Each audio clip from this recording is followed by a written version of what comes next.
27 on Süstaslalami klubi Pirita, spordiklubi Pirita ja selle võistkonna koosseisus on siis täna Lembit Uutsemaa ja Siim Lembit Uutsemaa ja vaatame kohe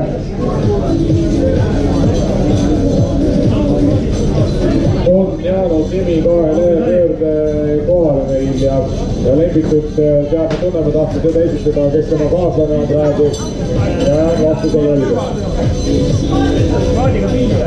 Paadiga pilli on Toomas saada. Ja numbri all 120 ministeeriumist paatkondadest on meil pärale jõudnud selline paatkond nagu ja võistleja nagu Jeva Viitina recently arrived to the finish representing Latvian team Regina Ezera.